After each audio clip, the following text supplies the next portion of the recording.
threes in the playoffs. And Hannah, that's where we start this morning with the NBA. Right, you never know what you're going to get from J.R. Smith, right, Sarah? As we welcome you to a live SportsCenter. So while he was breaking LeBron's three-point record last night, King James was setting a new postseason standard of his own. He finished with 31 points, 8 rebounds, 6 assists. Here's what you need to know. Only one man in the studio is wearing a white jacket, so as good as you guys look, I mean, I don't know. Look at this guy. Bring it next time, Vinny. You know, you come to Bristol. Wow. But only this man can pull it off. I think high level. Bottom line, it was a pretty nightmarish evening for the city that never sleeps. Fans had to endure some rough performances. I'll listen to this sad music. All right, let's move on to hockey, shall we? And yes, equally depressing. I love the music. I do too. The Rangers lost for the second straight game as Henrik Lundqvist was lit up for 6 goals. Again, according to Elias, the first Rangers goalie to allow 6 goals in consecutive games in a single postseason since Hall of Famer Gump Worsley in 1958. And then this is just really sad. This, for New York sports fans, this would be salt in the wound.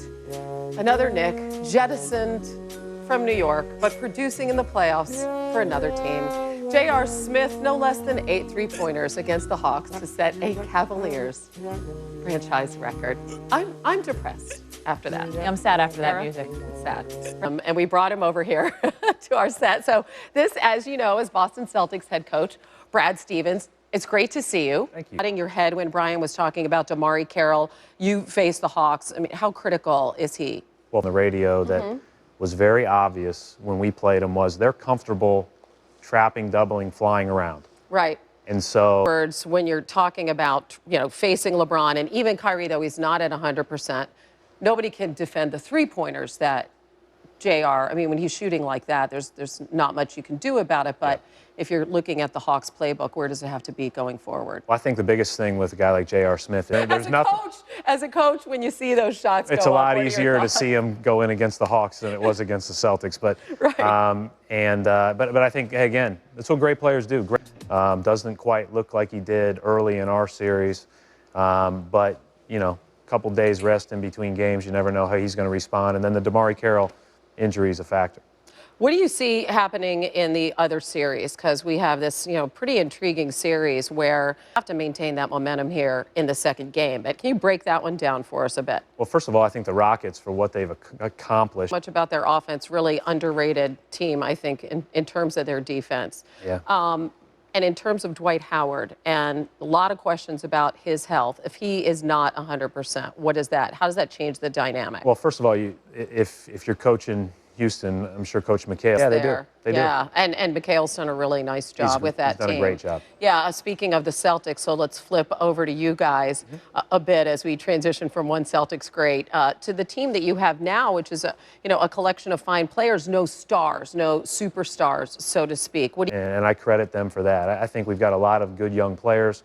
We've got a lot of guys that can make that next step and hopefully just continue to work and focus on all those things that it takes to get there. You have really set a standard in being able to be successful at something that other college coaches haven't been in the past. You come in out of college into the pros very quickly, has a collection of players into the playoffs.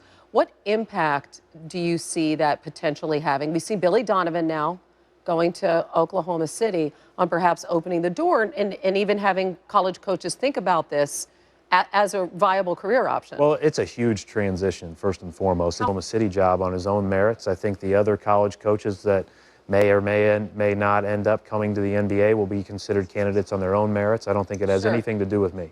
Well, your success doesn't hurt. Well, Let's just put it that way. I don't know. And you're humble as usual. We call success different things. Can you with this group? I love this group. this Do you need the big star? Do you need to take it to the next level? You're always looking to add talented guys that can.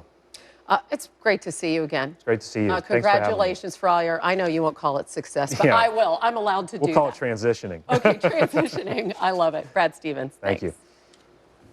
Back with Barry Melrose. His jacket is a smashing success. I'm from Tampa. Barry lives in Tampa. You can wear that year-round down there, you know. Anyway, but he thinks the Rockets will rally at home. And don't out share of that emotion, sentiment. they will beat the Warriors. You think Jay Crawford will ask him about that coming up? I don't know. Maybe Jay is here, which is Jay really was up good later news. than us last night, apparently. That's what we've been told. Very late.